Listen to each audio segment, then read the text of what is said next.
Donc maintenant, pour le coup, ça va être à vous de jouer. Nous, on n'a plus rien à dire. On a vu le film, on l'a aimé. On avait envie de vous le présenter ce soir et de le défendre. J'espère que c'est également votre cas. Donc on compte sur vous, sur les réseaux sociaux pour le faire savoir. Et maintenant, ces jeunes gens sont à votre disposition pour répondre à toutes vos questions. On a un micro ici, un micro là-bas. On va commencer. Bonjour. Bonsoir. Un petit aparté juste pour remercier l'équipe Ciné Plus. Bien sûr. Rapidement, voilà, pour nous permettre de découvrir ce film ce soir. Moi j'ai une question pour Tovaric Personnaz. En fait, depuis le début de l'année, on a eu notre lot de longs métrages impliquant une nature belle et hostile, et surtout des comédiens qui mouillent le maillot, qui se mettent en danger pour l'affronter. Ce que vous faites très bien dans ce film. Sans maillot. Ou pas. Voilà. J'en ai oublié ma question. Non, c'était le but. Bien joué. Ce que je voulais savoir, c'est, au-delà de la lecture du livre de Sylvain Tesson, qu'est-ce qui vous a incité à rejoindre l'aventure avec Safi Nebou et toute l'équipe? Et aussi, comment le comédien que vous êtes est rentré une fois le clap de fin retentit, une fois que tout est terminé. Est-ce que vous avez trouvé la paix? Voilà. La paix. Alors, pour répondre à la première question, qu'est-ce qui m'a attiré dans ce projet? J'avais lu le livre de Sylvain Tesson pratiquement à sa sortie, il y a 5 ans. Moi, j'avais eu la chance de faire un film au Tadjikistan. Et je venais à peine de rentrer de là-bas et j'avais un peu du mal à rentrer dans la vie dite quotidienne, normale. Et la lecture du livre de Sylvain m'avait emmené ailleurs. J'aimais sa façon d'écrire. Et puis j'aimais le fond de l'histoire, c'est-à-dire quelqu'un qui choisit à un moment donné la fuite, qui choisit l'exil, qui choisit la politique de la cabane, comme il dit. Ça me plaisait. Et ce qui m'a plu dans l'adaptation qu'en ont fait David Holofen, ici présent, et sa fille Nebou, ici présent, dans l'adaptation, justement, j'avais très peur. J'avais tellement aimé le livre, ce qui racontait le fond, que j'avais peur d'être déçu par une adaptation trop fidèle. Et d'ailleurs, c'est ce qu'avait dit, je crois, Sylvain à sa fille, c'est qu'il disait, si on adapte trop fidèlement les choses, on risque de perdre le public jeune assez rapidement si on filme un rayon de soleil qui parcourt le mur de la cabane pendant 25 minutes.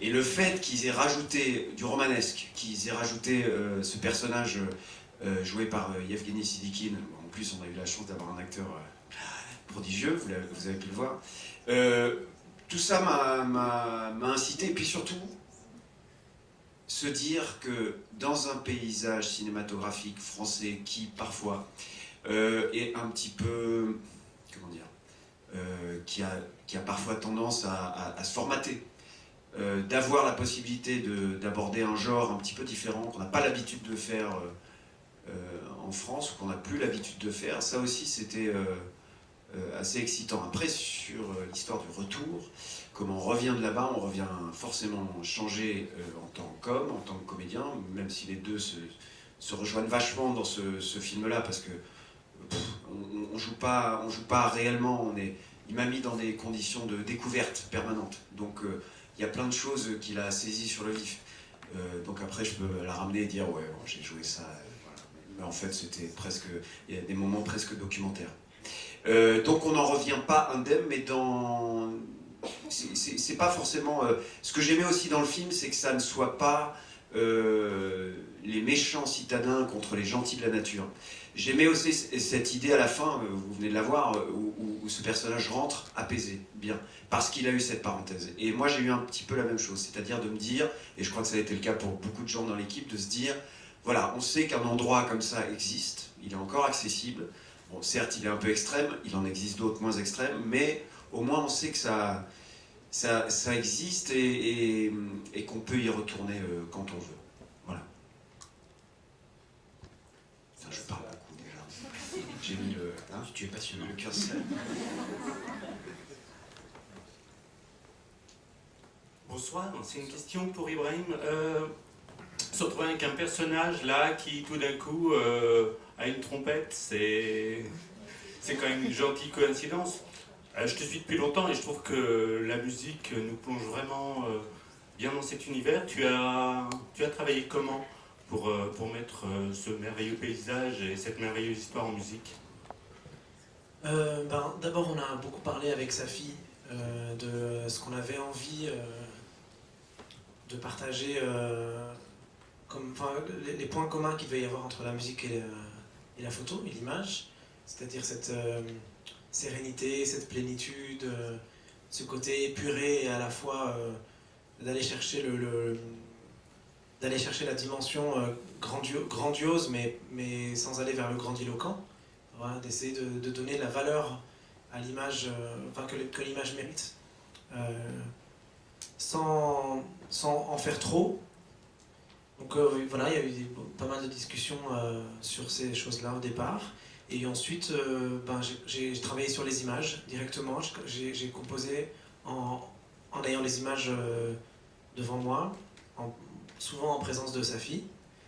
Et en studio, vraiment des thèmes qui sont arrivés comme ça par rapport à ce que je voyais. J'avais lu évidemment le texte, le scénario avant, et voilà, d'une manière finalement très instinctive, très naturelle, un développement chronologique du film, du début jusqu'à la fin, avec l'idée que ça se terminerait avec ce thème, donc qui est en fait un morceau que j'avais composé en même temps qu'ils étaient en train de tourner pour mon album, mais qui traitait exactement du même sujet, qui est la recherche de soi, de comment se retrouver, comment retrouver comment se recentrer. Et cette musique parlait vraiment de ça, et quand on les a assemblés, ça tout de suite, en fait, il y avait une évidence. Donc pour moi, le retour du personnage vers la civilisation, vers le monde dans lequel on vit, son retour devait avoir un genre de climax de fin, quoi. Voilà, il fallait que ça se termine avec ça, il ne fallait pas qu'on l'ait avant. Et j'ai développé tout le reste de la musique à partir de cette thématique-là. Voilà. Et pour le petit clin d'œil, ça m'a fait plaisir de voir Raphaël en train de faire la trompette, parce qu'il est trompettiste aussi. Et si j'ai bien compris, c'est en parlant entre vous, pendant le tournage, que vous avez eu l'idée de Oui, c'est en fait, quand j'ai demandé à Raphaël de venir avec s'il avait un instrument, il a dit oui, je joue de la trompette. Et j'avais pas encore proposé à Ibrahim de faire la musique du film. Ça a joué d'ailleurs, sans doute le fait de voir... pas de l'écouter. Je te rassure, pas de l'écouter jouer, mais par contre, visuellement, la trompette. C'est difficile de jouer quand il fait très très froid, et en effet, c'est quasiment impossible. Normalement, il joue bien, mais là, quand il faisait très froid, alors. Non, mais c'est vrai que voilà, c'est venu ensuite, mais j'aimais bien parce que j'ai trouvé ça. Pour être très clair, s'il avait joué de la guitare, j'aurais pas mis de guitare. Il me donnait un côté babacool, je vais dans une cabane. Non merci, ma mère joue de la guitare. Jolie bouteille, sacrée bouteille.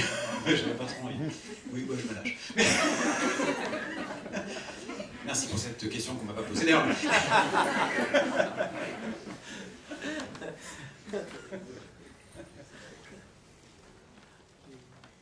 Oui, bonjour. Je suis russe. Je vous ai tout de suite repéré. Il y a toujours un russe. Tout d'abord, merci beaucoup pour cette magnifique image. La musique formidable, donc ça m'a très émue, bien évidemment. J'adore Raphaël Personnaz depuis très longtemps. Tout est là. Moi, j'ai deux petites questions par rapport au tournage du film. Tout d'abord, est-ce que vous avez fait construire les cabanes? Il existait déjà. Et deuxième question, comment ça s'est passé avec les Russes? Parce que j'imagine que vous avez dû coopérer sur place. Et est-ce qu'ils étaient gentils avec vous?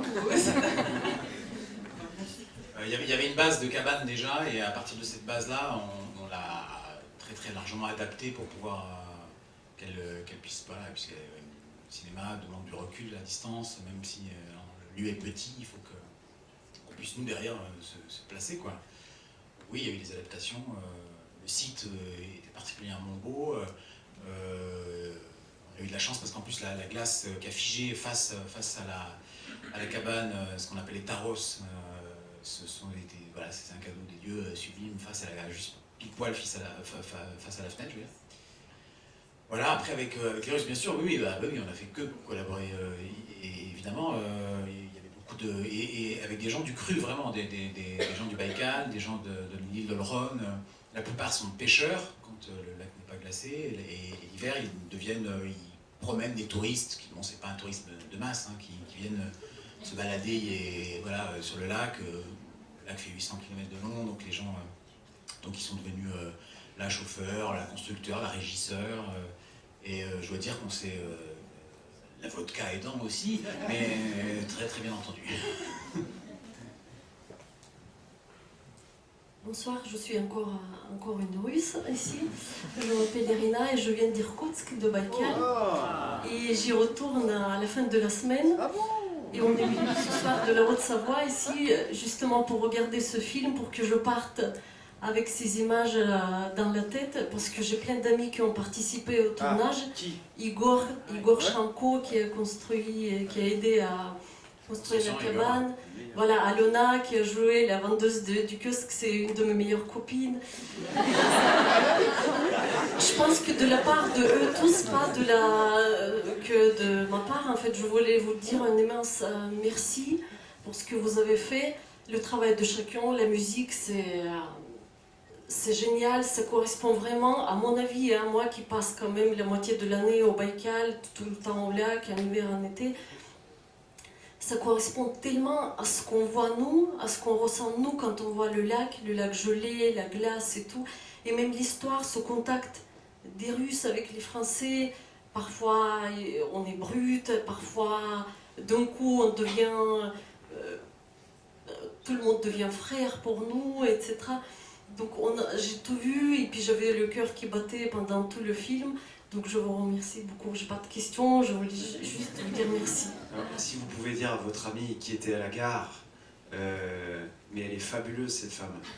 Sa fille l'a rencontrée le matin, je crois, de la scène, et lui a dit mais il faut que vous jouiez dans le film.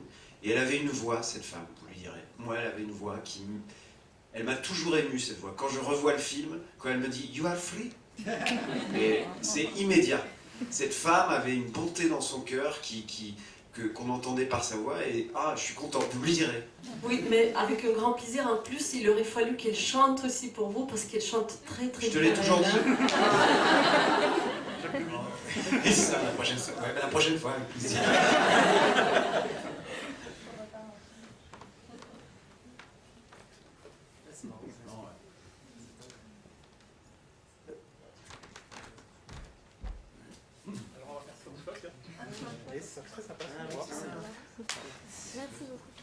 Alors moi j'aurais une question pour Safi et David. On connaît très peu de détails du personnage de Raphaël, par rapport à sa vie passée. Est-ce qu'à un moment à l'écriture du scénario ou pendant le tournage, c'est un peu d'art, bref, est-ce que vous avez pensé à éventuellement mettre des flashbacks, même très courts, ou même un peu détailler sa vie passée? En fait, on a fait un sacré chemin sur l'écriture, parce que on est parti d'abord du livre, avec un personnage assez proche du livre. Je dois dire que Safi a toujours eu une constante, c'était que ce soit un film qui parle de quelqu'un qui se retrouve. Et quand on est co-scénariste, on apporte une force de proposition, et ça passe tout le temps par le filtre du réalisateur, de Safi, qui était le patron de ce projet. Et tout le temps, tu avais cette obsession que ça raconte ça.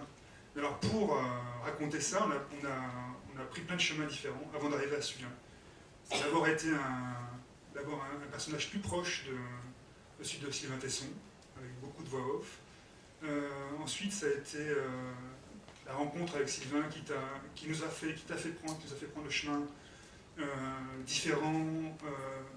On a inventé ce deuxième personnage qui est en fait tiré d'une nouvelle de Sylvain Tesson, donc c'était pas une invention, c'était une réappropriation. Et effectivement, il y a des moments dans ce chemin-là, on savait beaucoup plus de choses sur le personnage de Teddy. Et puis peu à peu, elles ont été abandonnées parce que parce que sa fille avait un désir d'épure et d'universalité. Donc c'est pas quelqu'un qui a des problèmes précis, qui vient les résoudre, c'est quelqu'un vraiment, je pense, plus universel qui vient se retrouver. Je te laisse... Oui, c'est vrai que je savais une chose, c'est que j'avais pas envie que ce type se retrouve là parce qu'il avait perdu un enfant ou parce que sa mère avait un cancer ou je sais pas quoi. J'avais le sentiment qu'au fond, pourquoi? Parce que moi, je crois que quand j'ai lu le roman, je me suis projeté sans avoir de drame personnel dans la démarche de Sylvain, c'est-à-dire est-ce que je suis capable aujourd'hui de quitter ce monde-là, ce monde dans lequel on vit, pour aller juste faire une pause, pour essayer de me retrouver, pour vivre loin du monde. Et voilà, et j'ai eu envie que ce soit, qu'on puisse s'identifier, que chacun puisse s'identifier, que ce ne soit pas l'histoire de ce monsieur, de ce type-là, mais une histoire plus universelle. Et donc, en prenant le risque, on vend toute psychologie, en faisant entrer le spectateur tout de suite dans le voyage, sans lui donner des éléments voilà, dramatiques, psychologiques. Voilà. En fait, on s'est rendu compte que plus on mettait de backstory, comme on dit en jargon scénaristique, c'est-à-dire des explications sur le passé du personnage, et moins on parlait de ce qui intéressait sa fille, c'est-à-dire la confrontation de cet homme avec la nature. Donc plus on mettait de la psychologie, de l'explication, et moins on traitait le sujet.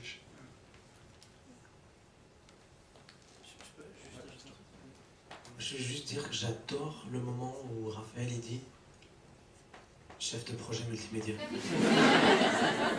Ce truc, c'est un truc de fou. Je sais pas comment dire.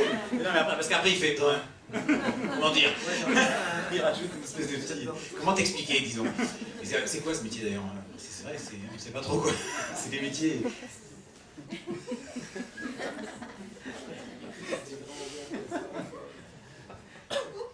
J'ai une question concernant le scénario. Du coup, à quoi ressemble un scénario sur un film comme ça? Il y a assez peu de dialogue. Rien. Et quelle est la part du coup qui arrive pendant le tournage? C'est pas la littérature, un scénario. Donc, en effet, si je vous le donne à lire, vous allez trouver ça un peu descriptif. Après, ça l'est. On raconte des actions quotidiennes qui sont, je pense, plus payantes quand on les filme que quand on les écrit. Après, on a essayé de trouver une manière d'écrire, qui fait que le spectateur puisse suffisamment, enfin, à ce moment-là, c'est pas le spectateur, hein, c'est celui qui potentiellement peut vous donner du pognon. Bon. Donc, on fait en sorte que ce monsieur ou cette dame, qu'on aime beaucoup d'avance et qui ne nous aime pas toujours, puisse imaginer, projeter un film. Voilà, on lui donne des éléments. La difficulté là, c'est que, pourtant il faisait 100 pages, hein, enfin je veux dire, c'était pas 3 pages. La difficulté, c'est que quand on cherche une épure, entre le peu et le rien, la frontière est souvent infime. Et il fallait que, voilà, il fallait temps. Et alors pour ça, on a beaucoup jeté, quoi. On a beaucoup fait, refait, réessayé. Je vous jure, j'ai même parfois eu envie d'abandonner, moi. Peut-être plus que toi, à un moment donné, où je me dis, non, on n'y arrivera jamais. Voilà, il se passe trop rien. Enfin, voilà, ça a été... Et puis à force de travail, à force de refaire, à force d'enlever, puis de garder un peu, puis de rajouter ici, et pas à pas, quoi. Et d'ailleurs, le travail était presque à pas totalement refaire, parce qu'il y avait une base, mais au montage. L'équilibre, comment ça peut tenir sur une chose aussi... et j'y tenais beaucoup, je voulais que ça reste très simple, très pur, très... on avait un film en référence, enfin, que moi j'aime beaucoup, qui s'appelle Terzuzala, de Kurosawa, et qui était voilà, un film de référence, et je crois vraiment que j'aurais jamais fait Les Forêts de Sibérie sans Terzuzala, quoi, sans ce film-là. Ouais. Juste rajouter 10 secondes de... Excuse-moi. Non, quand on écrivait les scénarios, on savait très bien avec sa fille que si ça marchait bien, avec Raphaël, il s'affranchirait du scénario, que ça serait une base. Et moi qui ai participé au scénario, qui l'ai lu, donc j'ai vu toute l'invention qu'il y a eu grâce à Raphaël. Il y a plein de choses qui n'étaient pas dans le scénario qui sont dans le film. La trompette, on en parlait tout à l'heure, on ne peut pas moins penser à cette scène-là quand on l'écrivait, mais il y a 1000 choses, 1000 détails. C'est exactement ce que je voulais dire. Mais c'est vrai que sa fille s'est toujours autorisée, il a toujours dit à son équipe d'ailleurs, il leur a dit, malgré un scénario extrêmement construit, il a toujours dit, moi je m'autorise des moments où je ne saurais pas, ou laissez-moi improviser, en clair, donnez-vous ce droit aussi, à chacun de proposer, etc. De ne pas être dans un carcan et de se laisser surprendre aussi par ce qui nous entoure, sans être contemplatif. Mais c'est vrai qu'il y a eu plein de moments comme ça, je suis pas pris sur le vif, mais il y a eu des moments où l'équipe s'est autorisée, sous la direction de sa fille, de proposer des moments qui n'étaient pas dans le scénario. C'est le lieu qui impose ça aussi. Vous voyez, par exemple, je sais pas, il y a un moment donné où Raphaël est tout petit, comme ça, dans un ciel extrêmement nuageux. Là. Ça, c'est parce qu'on roulait en fait, et d'un coup je vois ce ciel. C'est une dinguerie, et avec le Toki, je dis on s'arrête, sauter la caméra, je dis Raphaël, vas-y, marche pas là-bas, mais vraiment, et d'un coup, parce que d'un coup ce ciel il a duré, je sais pas moi, 10 minutes, après ça a bougé. Mais quand vous êtes dans un lieu comme ça, on vient pas en Sibérie pour s'enfermer dans des voilà, il faut être dans l'inconfort, quoi. C'est l'inconfort qui crée les choses. Mais on a eu ça aussi dans le travail avec la musique, ce que j'aimais bien chez toi, ce que j'aime aussi chez toi. C'est que d'un coup, t'as une forme de liberté, quoi. Il y a pas de, voilà, ça c'est bien, ça c'est pas bien. Non, on ne sait pas, on essaie, on va ici, on va là, on cherche. Et parfois on se surprend même. Et vous faites pas tant de kilomètres pour vous installer dans un fauteuil bien au chaud, quoi. Vous avez envie qu'il se passe des choses et vous êtes à l'écoute de tout ce qui peut se passer. Bonsoir. Je voulais déjà vous remercier pour ce magnifique film. L'histoire, les paysages, c'est vraiment d'une toute très grande beauté. Moi, ça me rappelle beaucoup le sud de l'Argentine, au niveau des paysages. Et ça donne envie de démissionner, de partir de suite. Je ne sais pas si vous avez tablé sur un taux de démission de jeu, mais pourquoi pas. Ma question concerne le tournage et est-ce qu'on se prépare physiquement et comment on prépare un tel tournage au niveau du matériel? Où est-ce que vous avez habité pendant tout ce temps-là? Ce genre de détails.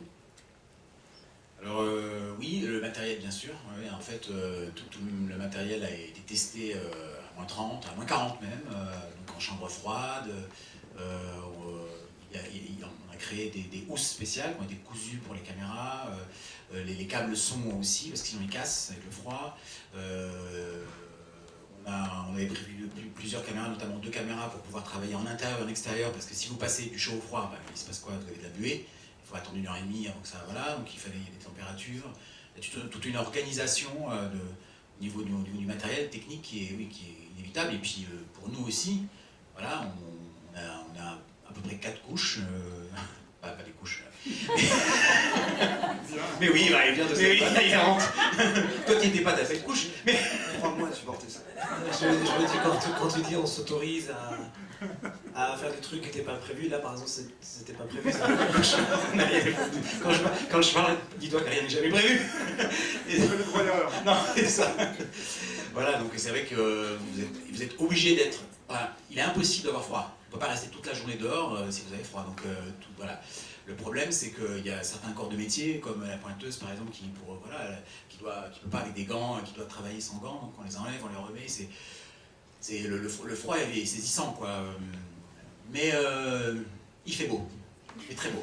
C'est vrai qu'il fait très beau. C'est un ensoleillement de la Californie, c'est donc la réverbération sur le lac, brûlé, et le fait d'avoir cette luminosité constante, même s'il fait moins 30, on s'y habitue, puis c'est très vigoureux. Enfin, ça, moi je sais pas, je suis pas vraiment quelqu'un qui vient, comme vous pouvez imaginer, à ma tronche de la Norvège par exemple. Mais, donc c'est vrai que moi j'aime beaucoup les déserts, et voilà, c'est un désert blanc, c'est un désert de glace, mais le froid, j'ai pas du tout envie d'aller là-bas moi pour ça. Mais alors j'ai été surpris à quel point ça booste, quoi, ça donne de l'énergie, voilà, il n'y a plus de microbes à moins 30, tout est, voilà, c'est pur, là, puis le silence, il n'y a pas d'animaux, il n'y a que le craquement du lac, il y a quelque chose qui est... ouais, c'est... Je me souviens, on avait fait un repérage d'écriture avant le tournage pour expérimenter le grand froid avec sa fille et Mehdi, ton frère. Ça marche pas. Et on n'avait pas eu froid. T'en souviens? Il faisait moins 15, on était ivres tout le temps. Ça, ouais, c'est ce que j'allais dire. Mais on était suréquipés, il faisait moins 10, on n'avait pas expérimenté le froid. Je pense que tu as bien expérimenté dans le tournage. 4 couches. On n'en compte plus. Hein. Non mais c'est vrai que oui, et puis en plus on prend toutes ces cabanes là, moi je sais que pour avoir vécu une dizaine de jours dans cette cabane avant de tourner, je me rends tiens, pour un peu vivre cette chose-là, il y a des moments, mais on ne sait pas gérer le bois. Par exemple. Alors, moi, je mettais du bois, j'en mettais beaucoup trop, donc à 3 du mat, j'étais en nage, quoi. Putain, j'ouvrais tout, machin, après j'en mettais moins, je me pelais, c'est toute une histoire, quoi. Mais il fait très chaud, d'ailleurs c'est en Russie, c'est voilà, vous passez en t-shirt, hein, quand, et puis bon, il y a le bagnard, et puis on est même, à poil. Je dis ça, je dis rien. Bonsoir. Moi, je voulais savoir combien de temps avait duré le tournage et s'il y avait eu des imprévus ou des anecdotes.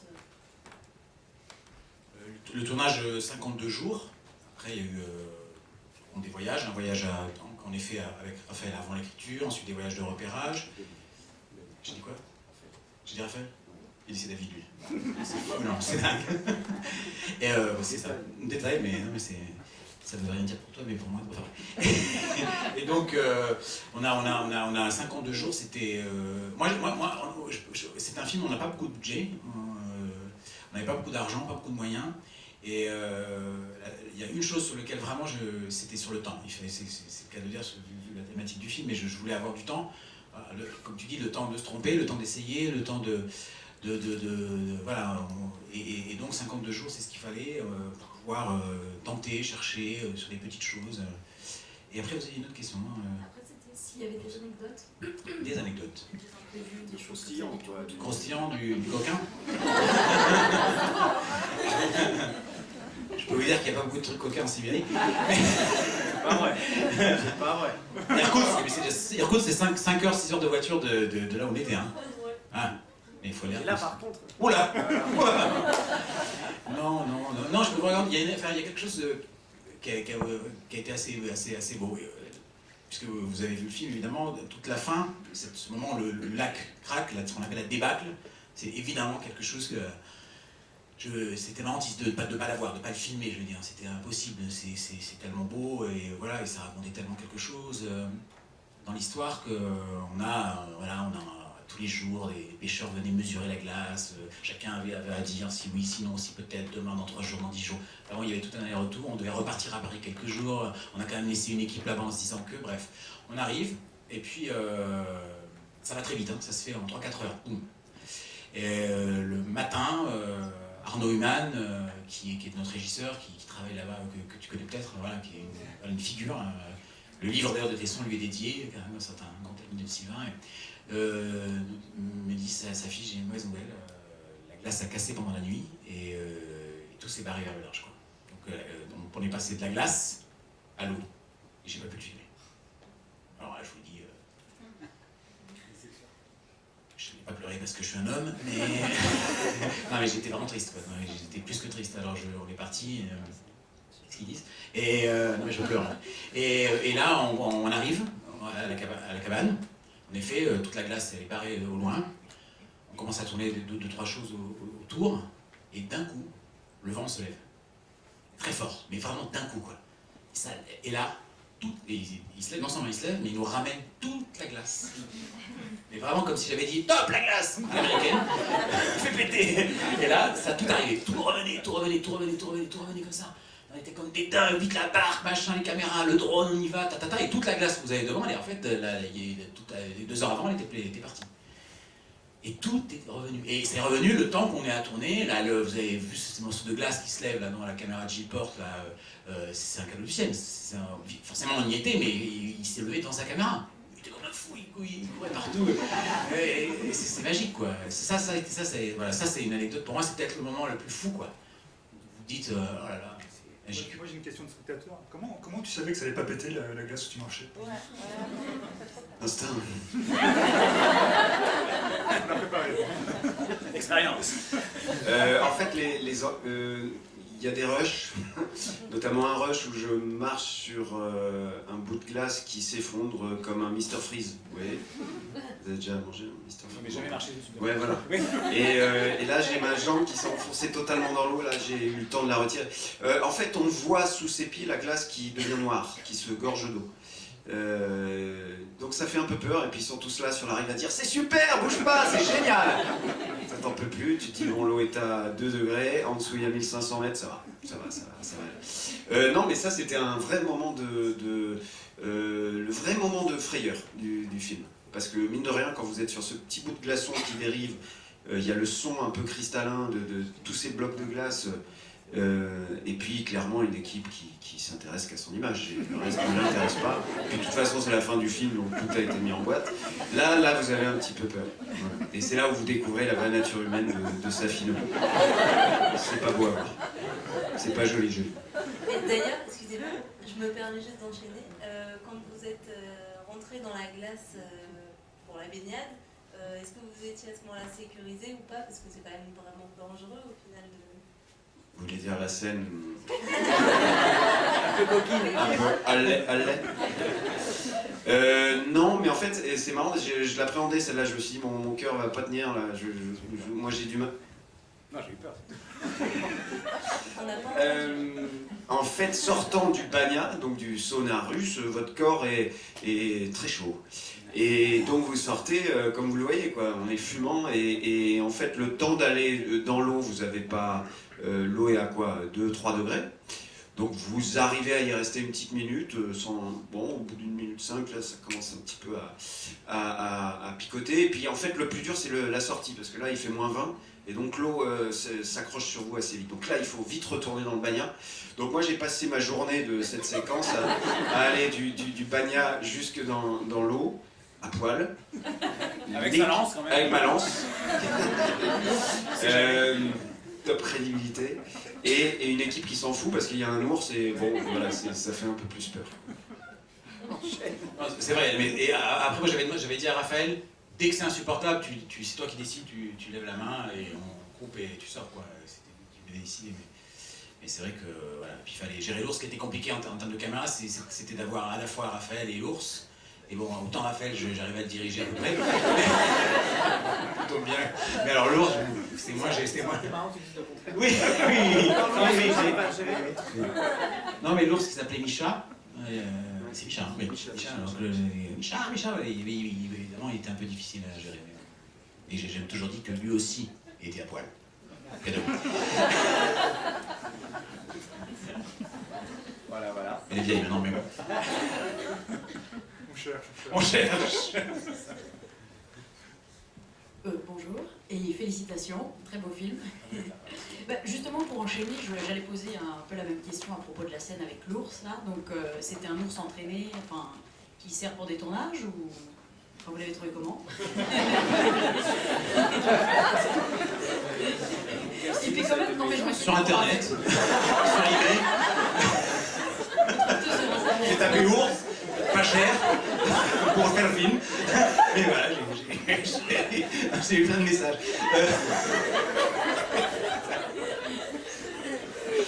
Donc non, c'est un mec en fait. C'est un stagiaire régie. Donc, non, en fait, c'est un ours qui vient d'Irkoutsk, d'un cirque. Mais il n'est pas vraiment habitué à faire du cinéma. Et je pense que quand il t'a vu venu en plus, ça... il était perplexe. Et... Donc voilà, non, parce que justement, on ne pouvait pas faire venir un ours vraiment de cinéma de Moscou, c'était trop cher. Donc c'est quelqu'un qui, bon, il était dressé, mais pour le cirque, je sais, voilà. Mais ceci dit, bon, voilà, ça s'est géré, hein, mais c'était... C'était pas évident.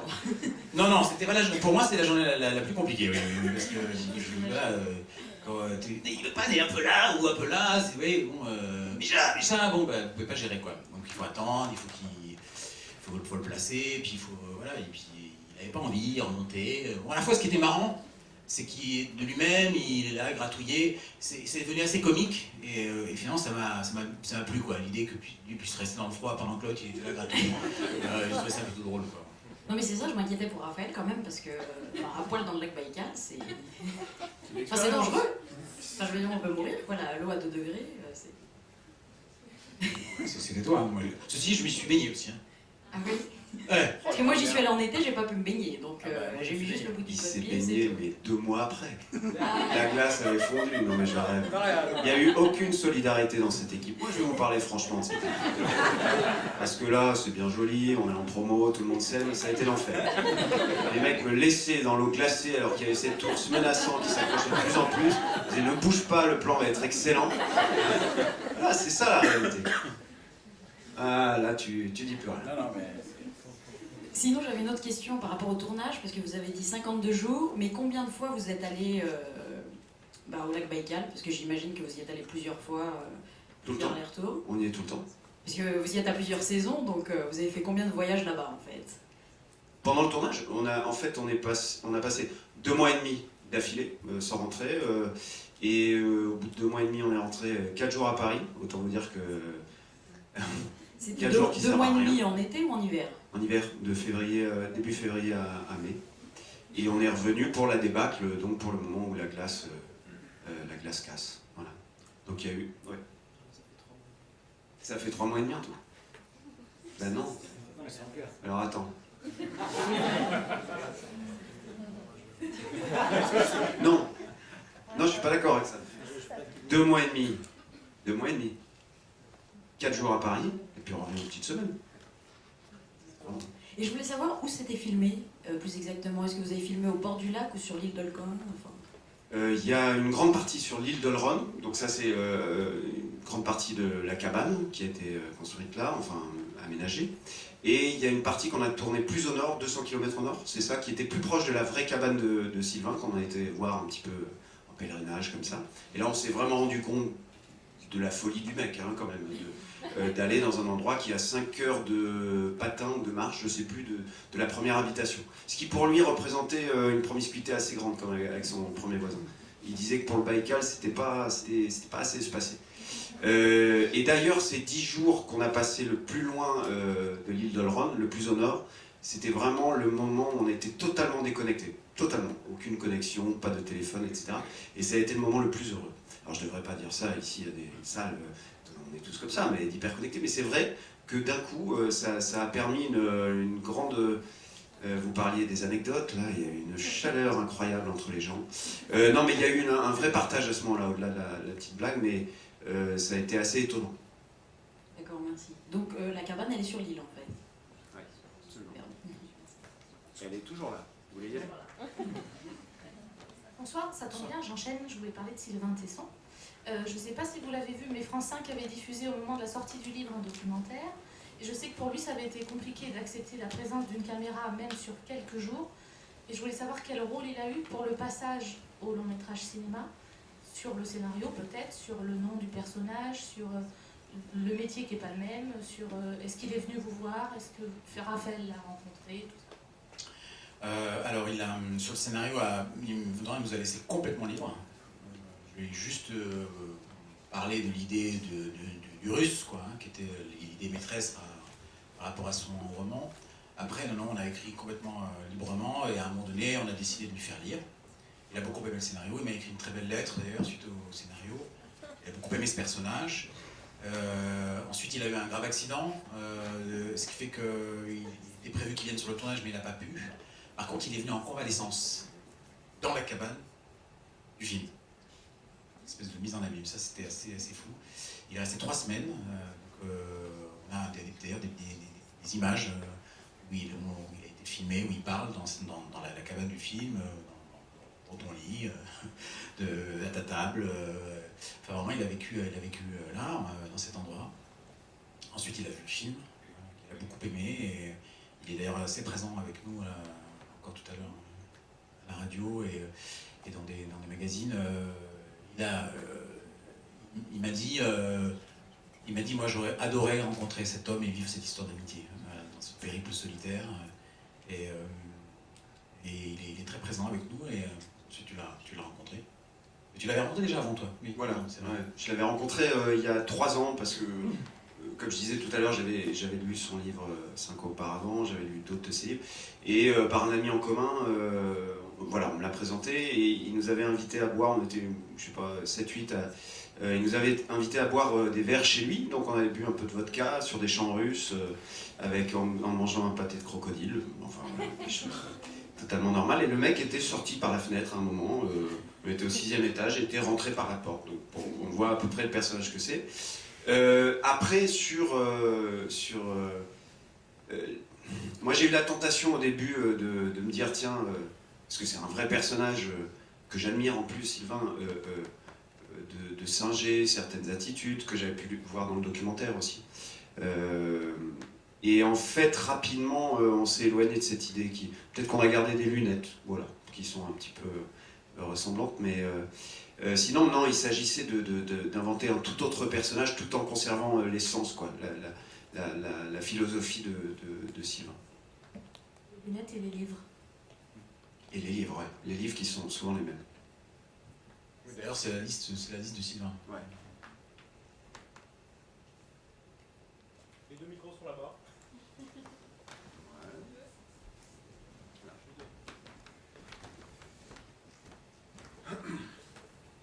Bonsoir, déjà merci, c'était un très beau film, très émouvant. Et juste une question pour Ibrahim, est-ce que tu es allé sur place pour t'inspirer ou est-ce que tu as travaillé vraiment que sur des images et voilà. Alors, moi je vais essayer d'être très honnête sur ce coup-là. Je ne suis ni allé sur place et je n'ai pas non plus lu le livre.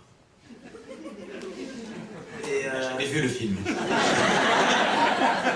Moi non plus, j'ai jamais vu ce monsieur. D'ailleurs, je ne sais pas qui sont ces gens, on m'a demandé de venir ici. Non, mais en fait, je me suis un peu détaché parce que, bon, pour plein de raisons, le tournage avait été fait de toute façon déjà. Mais au-delà de ça, moi j'aime bien avoir... j'ai pas une grande expérience encore cinématographique, enfin j'ai quand même fait quelques musiques de films. Et ce que j'aime absolument, ce que j'aime le plus dans ma collaboration en général avec des réalisateurs, des acteurs, c'est d'amener quelque chose qu'ils n'avaient eux pas prévu ou qu'ils n'avaient pas forcément toujours en tête. C'est-à-dire d'être un genre de regard extérieur aussi. Parce que si je devais faire exactement tout ce qui était prévu, il n'y aurait pas d'originalité non plus dans mon travail, il y aurait vraiment une exécution d'une partition qui aurait presque déjà été écrite. Donc j'aime bien l'idée d'arriver avec quelque chose un peu différent et ensuite de m'impliquer dans le sujet qui a été traité, mais après. Et par exemple, j'ai très envie d'y aller maintenant et j'ai envie de lire le livre. Mais maintenant que tout est fait et que je ne me suis pas du tout inspiré des éléments originaux, je me suis inspiré que de mon imagination et de ce que j'ai vu. Donc ça permet d'apporter quelque chose d'un peu différent à l'environnement qui a été créé par ces personnes qui sont là. D'essayer d'apporter peut-être une petite, comme une épice un peu différente à ce qui avait été prévu au départ. Mais par contre, évidemment, ça me donne super envie maintenant d'y aller et de découvrir le texte original. Je vais même aller encore plus loin, je n'ai même pas encore rencontré Sylvain. Voilà. On en parlait tout à l'heure, je disais à sa fille, c'est quand même fou dans toute cette aventure, j'ai même pas encore rencontré Sylvain. Mais c'est un peu une démarche assez volontaire de ma part, parce que c'est assez simple, il suffit que je demande à sa fille le numéro de téléphone de Sylvain il y a 6 mois et je l'aurais rencontré. Mais j'aime bien avoir... Il n'a pas de téléphone. Bon, ben voilà. Il y a un email? Non, il n'a pas de une carte postale. Il a un email. Une fois par jour. Voilà. Consulte. Et donc en tout cas, j'aurais pu être plus impliqué. Mais j'aime bien l'idée d'être extérieur à tout et de venir d'apporter quelque chose et ensuite de découvrir. Voilà, c'est une aventure qui pour moi ne fait que commencer en fait en réalité.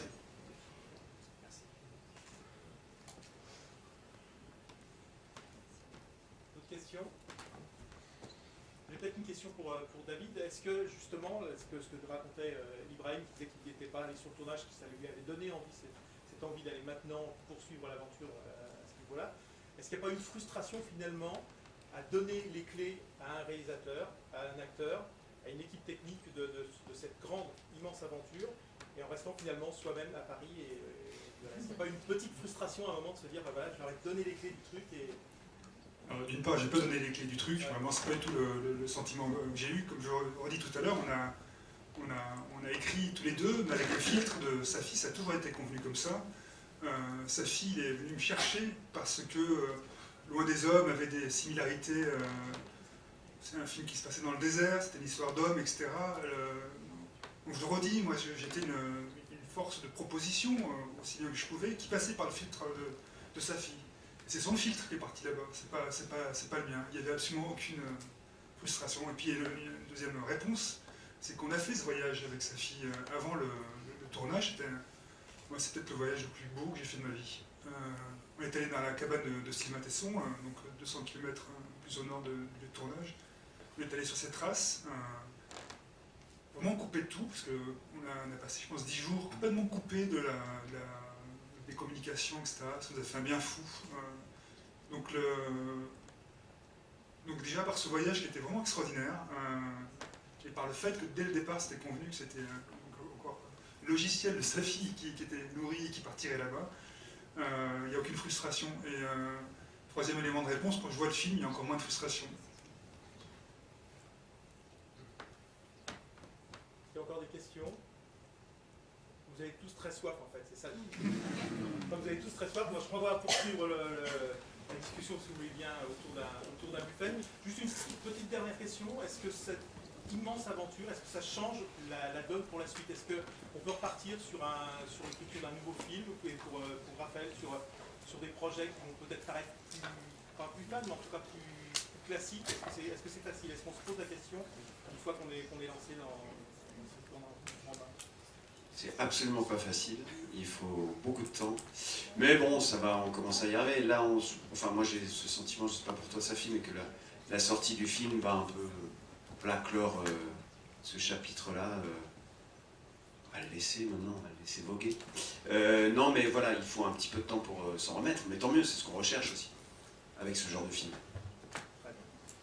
Oui, et puis on a, malgré tout, je sais pas, j'y pense maintenant en entendant cette question, mais c'est vrai qu'on a un projet commun de théâtre, d'une certaine manière, une forme de continuité, mais comparable avec ce qu'on vient de vivre là, parce que c'est Scène de la vie conjugale de Bergman, donc vous imaginez bien que ça n'a pas grand-chose à voir, mais qui fait que c'est un lien qu'on garde, voilà, j'imagine... Plus, j'ai déjà envie de parler à Ibrahim de nouveaux projets, j'ai très envie de retravailler avec David. C'est sûr que c'est un projet qui a été très fédérateur. J'ai aussi un nouveau projet de film, et c'est dur de dire que de poser une caméra dans un appartement haussmannien quand on l'a eu là-bas, c'est sûr. Mais bon, c'est la vie. C'est aussi pour ça que c'est parce que c'est rare que c'est fort. C'est beau, ça. C'est beau.